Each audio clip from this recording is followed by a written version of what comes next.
Development Block Grant Program. We're an entitlement community, the city of LaPorte, and there's approximately 24 communities within the state of Indiana, in addition to multiple communities throughout the United States.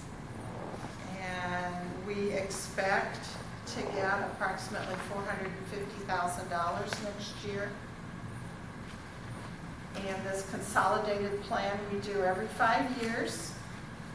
It's a requirement of the U.S. Department of Housing and Urban Development in order to keep our entitlement status.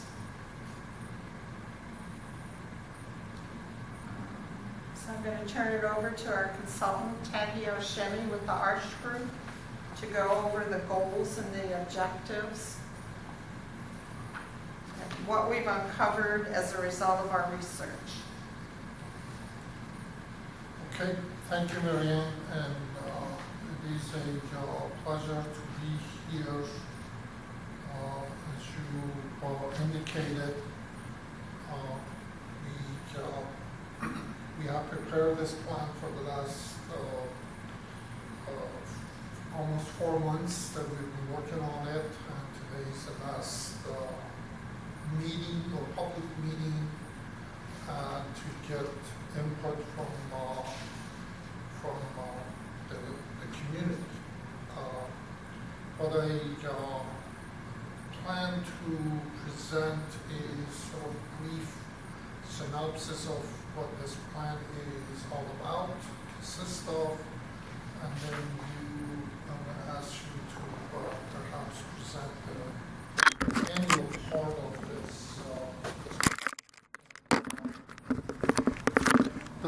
The plan is a 5-year effort, as you mentioned, for all communities that do want to have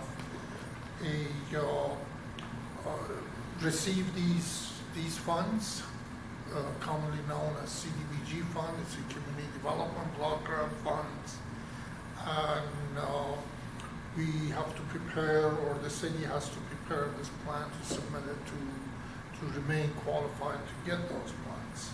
The plan consists of by and large, several elements of it, and what you're seeing here is what we're distributing what's called executive summary. That's one element, and then there are a series of project elements that you will be presenting those later, and we have part of the plan is also determination of needs and market analysis and strategies. For HUD, those items are today, they're done online, so they literally, once we submit all of this, then we can print it and tell everybody, and a lot of it is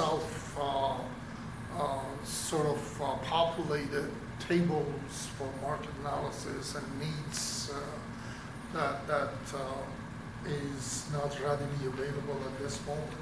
But nonetheless, we have gone through that, and the primary element of this plan is that a strategic part of it, a strategic plan, and that consists of a series of goals.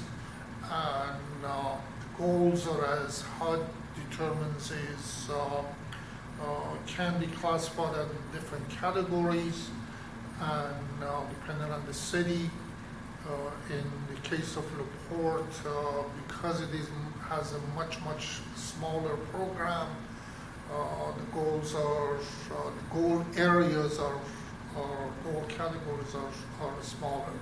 So we do have 5 different categories of goals: housing, affordable housing, or 6, I should say, affordable housing, and homeless, economic development, infrastructure, and public services. Those are categories of goals, and under each category, the city is going to pursue a certain number of objectives,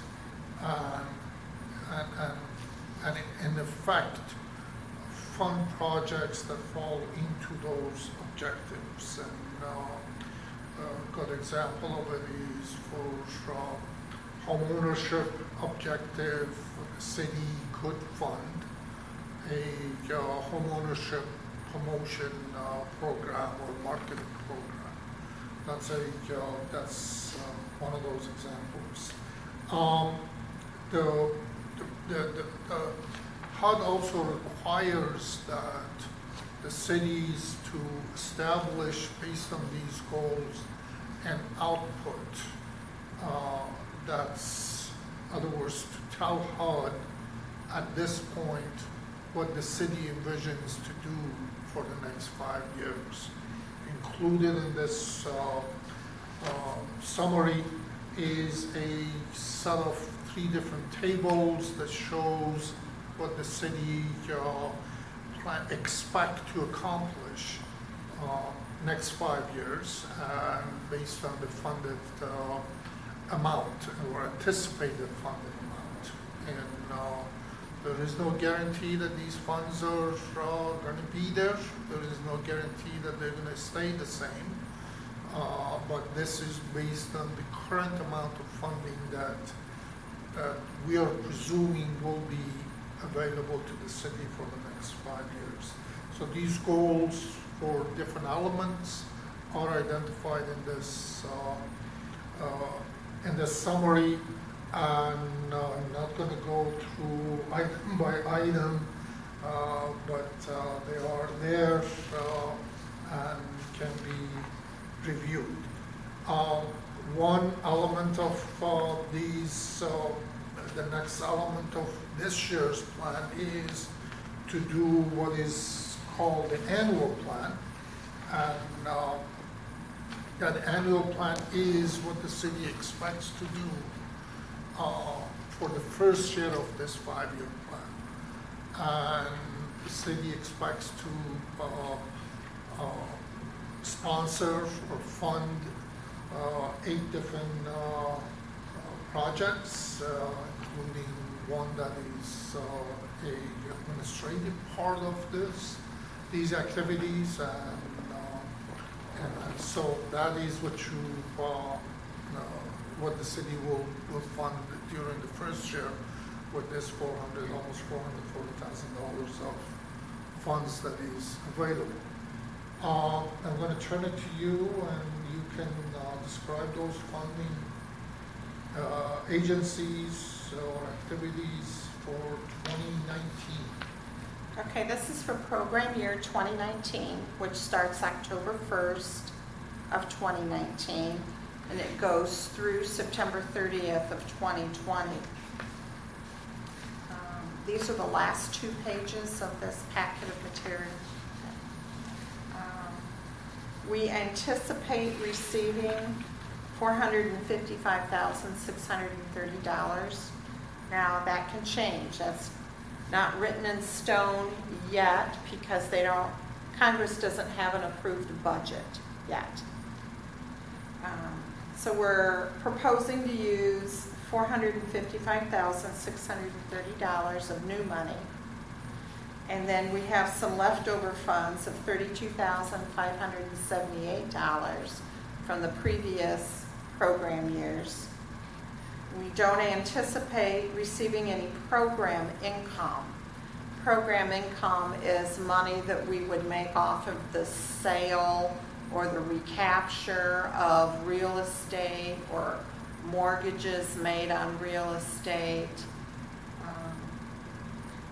So we would have a total operating budget of $488,208.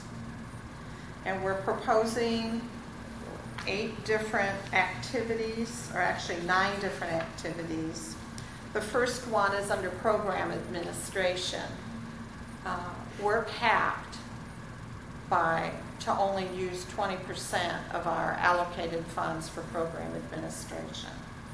And we're proposing to use $84,625 for overall coordination, monitoring, and management of the CDBG program. That primarily includes administrative expenses, salaries, fringe benefits, things of that nature.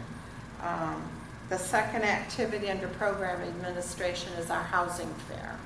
We've done 2 of them now, and we're proposing to spend $6,500 on advertising, on expenses for our housing fair. Housing programs, our owner-occupied rehab program is our most expensive. It's our largest program because we do rehabs we're proposing to do rehab to 5 houses. Owner-occupied houses, not rental units. And then under rehab program administration, that is money that we use to administer the owner-occupied rehab program. It includes any inspections, any risk assessments, consulting work that we need to do in order to write work scopes. Time that I spend on monitoring the program, going out to the houses, meeting with the contractors. And then under revitalization, I'm proposing $125,000 for the demolition of unsafe buildings within the city of LaPorte in a low mod area. That would be, there's certain areas in the city of LaPorte that qualify under a low mod area. And then public services, healthy families, $12,000 is a grant for support and case management services for at-risk families within the city of LaPorte. And we're proposing that 50 families will be assisted. Homeless case management, that would be intensive case management for 40 individuals within the city of LaPorte who have a serious mental illness or who have a co-occurring substance abuse disorder.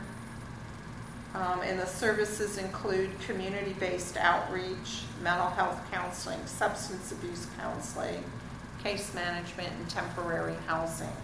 We're looking at spending $16,454. Youth mentoring is $4,500. Provide services up to 25 low to moderate income elementary students in the city of LaPorte. And the funds will be targeted for students at Riley, Hanley, and Haleman schools, which are all Title I schools, which means they have income levels that are within the low to moderate range, and they also have a high occurrence of free and reduced lunch rates. And then the last activity is minor home repair, $3,650 to provide administrative assistance to Rebuilding Together to provide free home repairs to low to moderate income families within the city of LaPorte. And we only provide assistance for administrative activities, not for the actual activities at the houses. And this would be like insurance payments, supplies for the volunteers, rakes, shovels, paintbrushes, things of that nature. And all those activities total $488,208. And that's for activities, if this is accepted by HUD, they would begin October 1st of 2019. Yeah, the plan is going to be submitted. At this point, this plan is in the public review process, and we are required to allow 30 days of public review. And if there are any comments, those comments can be sent to Marianne about the funded programs, and then those comments will be forwarded to the HUD for their review. And but the plan will be submitted, or has to be submitted by August 14, the latest, and then HUD will review it. HUD has 45 days to review it. You know, once it is, if they find it acceptable, they approve it, and then the program year starts October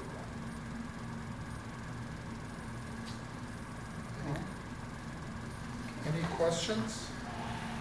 Is this public comment? Should I stand, or I don't want to make anybody else Well, wait. it's just two of us, we can hear you. So Let me give you I this. guess I have one of these. No, this That's is the different. next one, that's Oh, after, okay. after So, this one. Yeah. Kind of have some general questions. I don't have anything specific on this. I just If you can be a little bit louder, Yeah. that I can hear, and she can take a, is this also- I seen that it said this was available at the second public meeting, I believe, and the library. Is this available anywhere online, perchance? It will be. Okay. After it's approved or prior to? Oh, yeah, That's what I'm saying, prior during to, the, and the public approval or a public draft will comments? be on the city's website. It will also be available for review in the Office of Community Development and Planning, plus at the library. And then once the approval is received, then we change it from a draft to the actual Do you consolidated. know when the draft will be available online? Yeah, Um, it will be. Through HUD's, No, I'm saying like, all right, right now I could go upstairs and pick a copy of this up, I'm Yes. assuming, right, from the community well, you development. have a copy of it, right? You have a copy. But I'm saying if I was just Yes. walking off the street and we were Right. having this meeting right now, I would be I would be expected to find a copy of it in the community development office Yes. and the library. Yes. What I'm trying to figure out is, as of right now, is there anything online No, for the citizen to sort of download the same way the not agenda until and after the minutes and all public that? meeting. Is there a reason for that? Just logistics. Yeah, but I'm saying, is there like a rule that you're bound by, that you're not allowed to put it online? Because if you would put it online, maybe more than me would have shown As up. of, A yeah, public meeting is the opening of this document, Right, so it will be posted tomorrow morning. okay, so that's what I was asking, yep. Okay. All right, As of you would put it today online becomes tomorrow. public, yeah. Okay, that's what I was wondering, is if today was sort of the pivot, Right. the triggering event. Right. Now it goes online. Yeah. and- Okay, thank you very much. It will go online tomorrow. All right.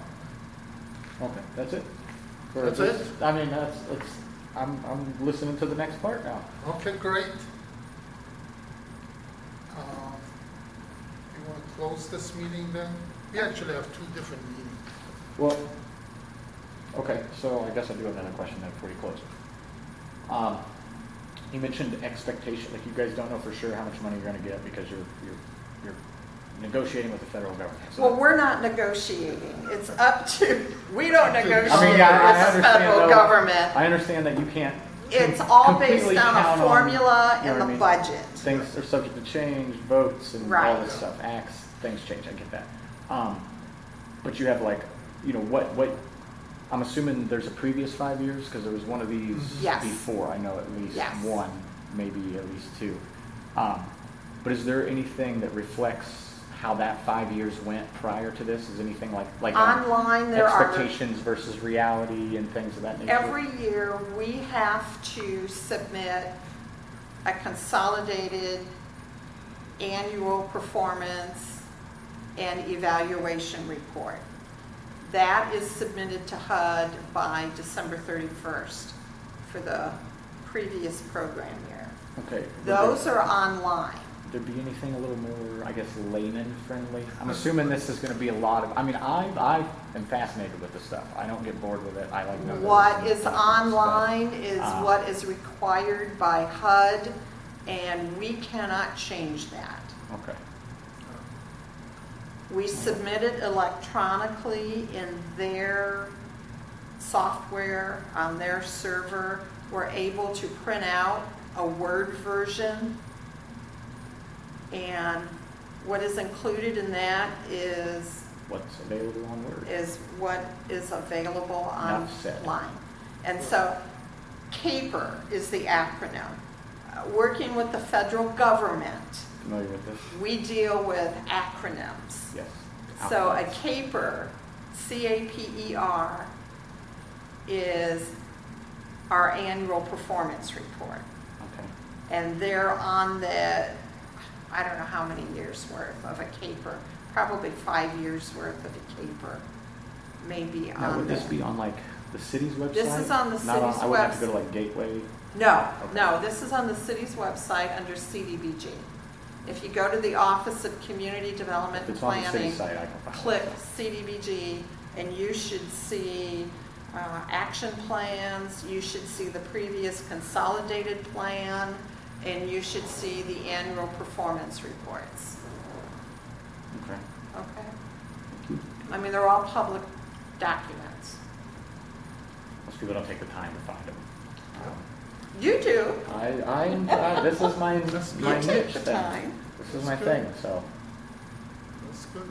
I'm I was told once I hit my 30s I would become civically engaged and you know care about all these things that are happening in my community, and sure enough they were right.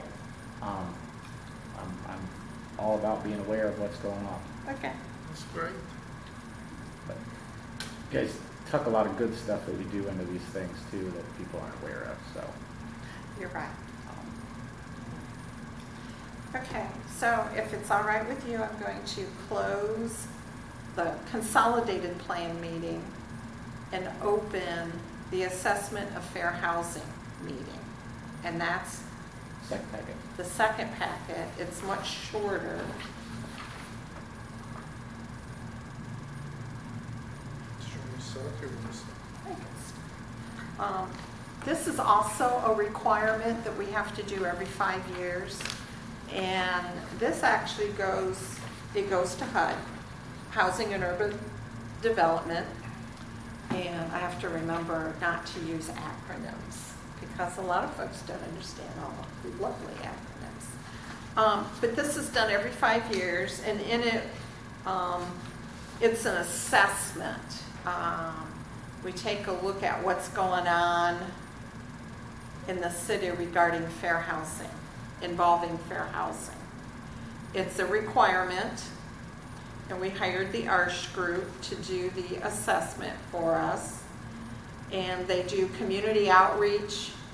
We develop this information from community outreach, data analysis, and formulation of fair housing goals.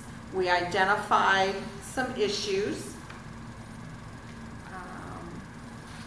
On the last page, we looked at 6 issues, and one of them is a concentration of poverty. And the number of census tracts in LaPorte with high rates of residents with incomes below the federal poverty level significantly increased from 1990 to 2017. And there are 3 census tracts that are predominantly located within the central part of the city, where a large number of minorities reside. Also, growing affordability pressure, home prices, apartment rents, and property taxes continue to rise greater than income. And affordable housing, the definition of that is where you spend only 30% of your monthly income on affordable housing. That would be affordable. Okay?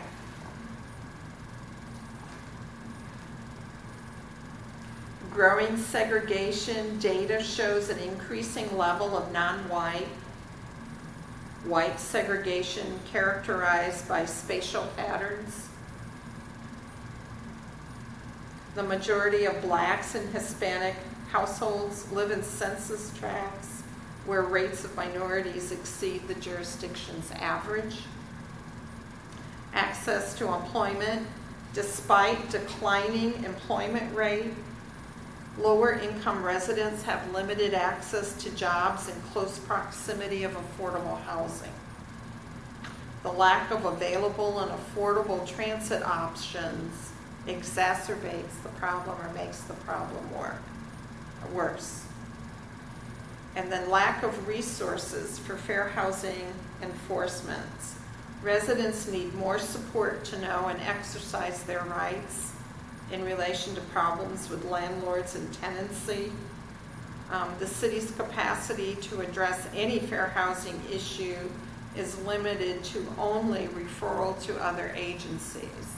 Right now, when there is a fair housing complaint, we refer them to the Indiana Civil Rights Commission down in Indianapolis, and they handle the investigation, or we refer them to the HUD office in Chicago.